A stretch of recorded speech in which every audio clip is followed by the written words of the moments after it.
crypto boys and ghouls, and welcome back to the channel, Tales from the Cryptomancer, where we feature content on play to earn gaming on the blockchain with games like Gods Unchained. And today I wanted to just provide an update around week 2 for the Blessings of the Gods event. And you can see here we got our Gods tokens from last week that have come in.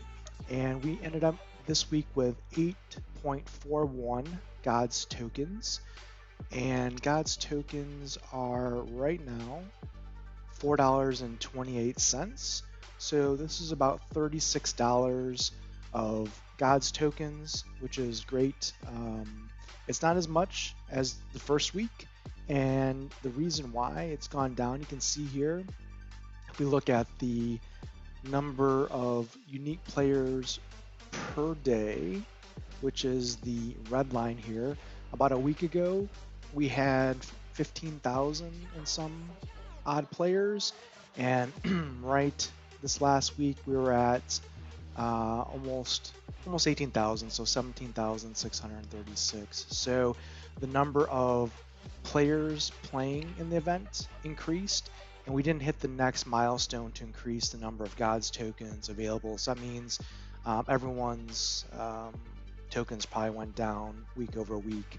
I did receive 3.5 points this week, the same as last week, so that did not change. It was just more players coming in. But again, if we look at the number of daily players, 17,000 is not very many in the grand scheme of things.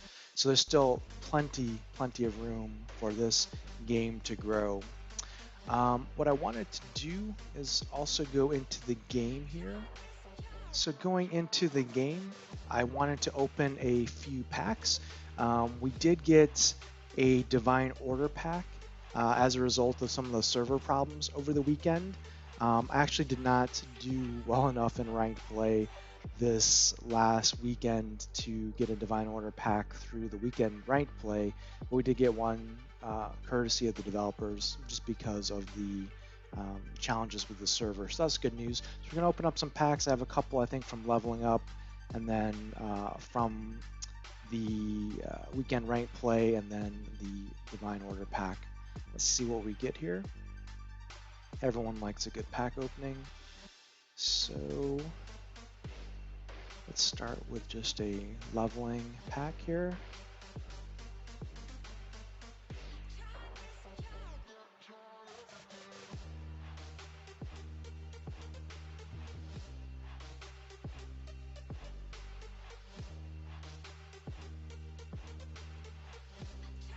All right, interesting. Stormstress.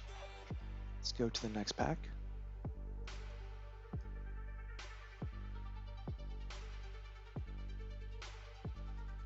Another core pack here. Inferno's nice. Penitence is our rare at 7 cost. Another core pack.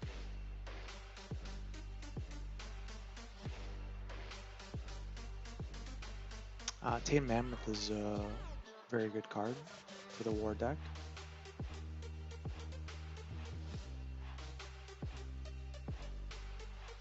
Blight Bomb is also very good for board control. And we have Althena's Conjurer, which is a rare. Okay. Another core pack here.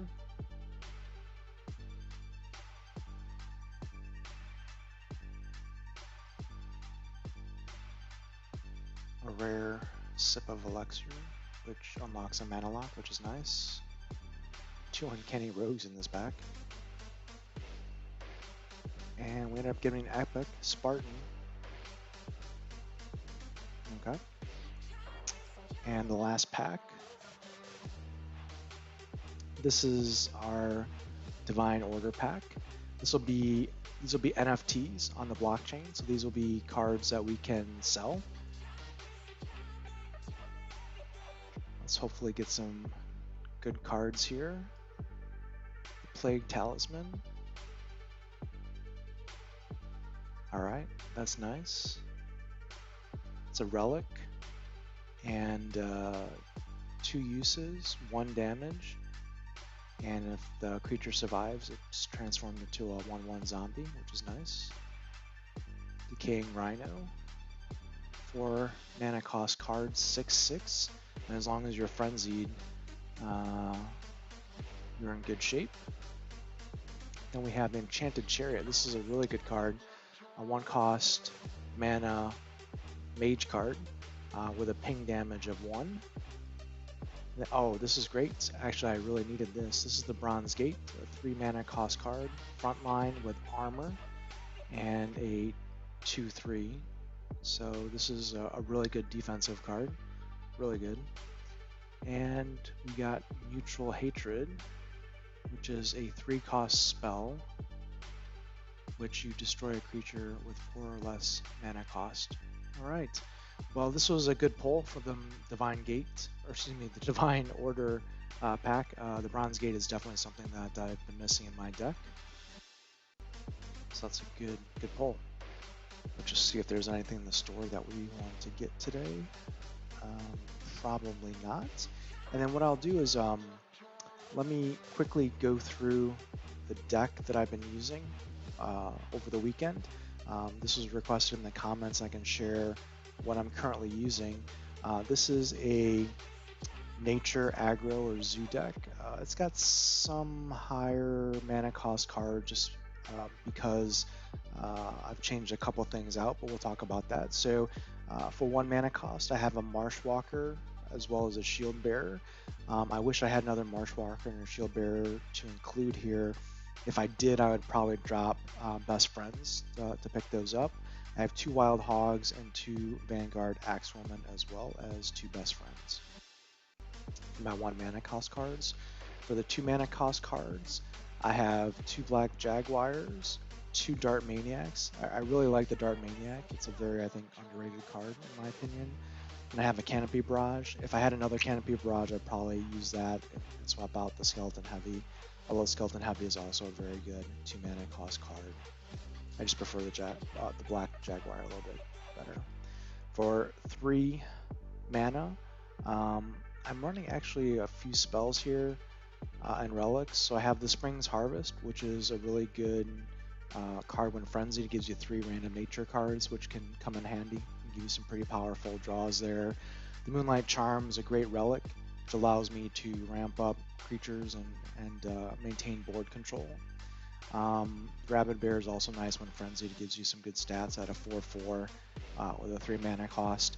The Hunt Warden is just good stats and would probably be the first I'd swap out here on this 3 mana cost card set. So 4 mana cost, I have 2 Sing Song Satyrs, which give +1 strength on a roar to all creatures on the board, 2 Blade Flies, a Veteran Archer, and 2 Jump Ons. I really like Jump On because it gives +3 strength and overkill to a monster, which is really strong, especially if that monster can continue to survive. The 4 mana cost cards here are really good in my opinion. I think are all strengths of this deck. For 5 mana cost, I have 2 Firewinds, which are kind of like an end game card to get a win. And I've added in these 2 Tainted Treants, which regen at a 2/4 and add a random nature card to your hand every turn. I feel like if your opponent doesn't deal with this creature quickly, especially if you have board control, it just spirals out of control as you get some really nice, albeit random nature cards every turn, which can really allow you to power through to a win because the deck is really focused on more of the 1, 2, 3 mana cost cards. This card right here can generate a lot of high mana cards perhaps, which can really turn the tide of a battle. And for a 6 mana cost card, I'm using a Giant Pangolin, which has Blitz, a 6/4 stat line with 2 armor, and 2 armor is huge. it can be very hard for your opponent to take that off the board if they're not prepared for it. So that's what I've been using as a completely free-to-play deck. It has certainly some weaknesses, but I think overall it's pretty balanced and allows me to get some wins at the um, Mythic Shadow, not Mythic Shadow, but the Midnight Shadow level and above. So there you go. Quick Gods Unchained update. Hope to see you in the game. And until next time, keep stacking those stats. That's entertainment.